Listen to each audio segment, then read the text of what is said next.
Bonjour, voilà le petit post sur la Tsniout. Alors, on continue la saga sur la Tsniout. Donc, on a vu que jusqu'en 1960 à peu près, les femmes, elles habillaient Tsniout parce que c'était la mode et qu'elles étaient toujours en jupe, pour la plupart, on va dire, toujours bien couvertes, etc. Alors pourquoi Akadosh Baruch Hu, il a fait en sorte que c'était nous, notre génération à nous, qui avons un problème de Tsniout? Pourquoi c'est à nous que ça arrive? Qu'est-ce qui s'est passé? Euh, Avant, les femmes, elles n'avaient pas ce problème, on l'a vu.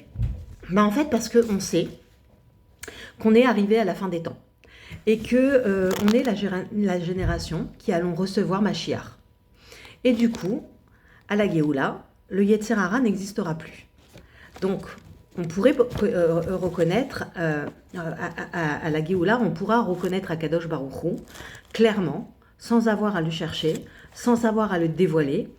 Il va être clair pour tout le monde et évident pour le monde que tout est Dieu. Alors, qu'est-ce qui se passe? Le Yetzer Hara, il va disparaître. Et il n'a pas du tout envie de disparaître. Il n'a pas envie de mourir. Qui c'est qui a envie de mourir?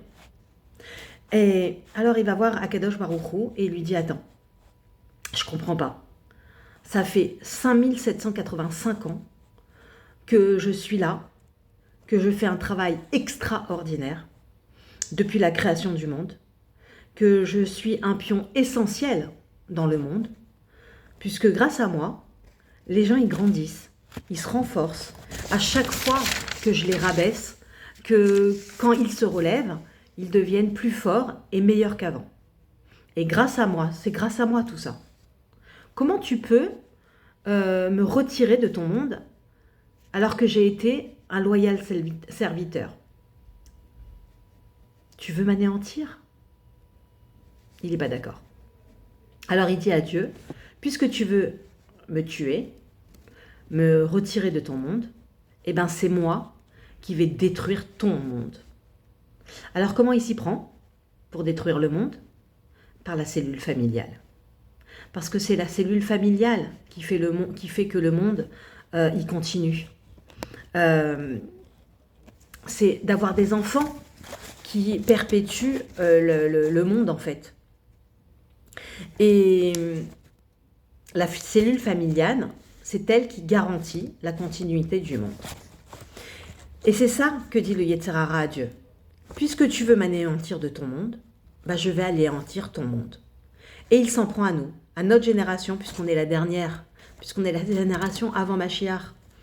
Alors, il fait que les femmes, elles se dénudent, qu'elles trompent leur mari, qu'il y a une tonne de divorces, une tonne, jamais il y en a eu autant, jamais. Il est en train de tout détruire pour pas mourir. Parce qu'il sait, s'il arrive à la... S'il y arrive, il va reculer la date de la Géoula. Parce que la Géoula, elle ne peut pas arriver dans un monde de chaos. Alors il s'acharne avec les divorces, les femmes qui se dénudent de plus en plus. Le Yetzer Hara, il est en train de jouer ses dernières cartes. Mais Baruch Hashem, Dieu, il ne nous laisse pas comme ça. Il ne nous laisse pas tomber. Et on sait qu'on est la réincarnation des femmes de la sortie d'Égypte. Qui sont ces femmes?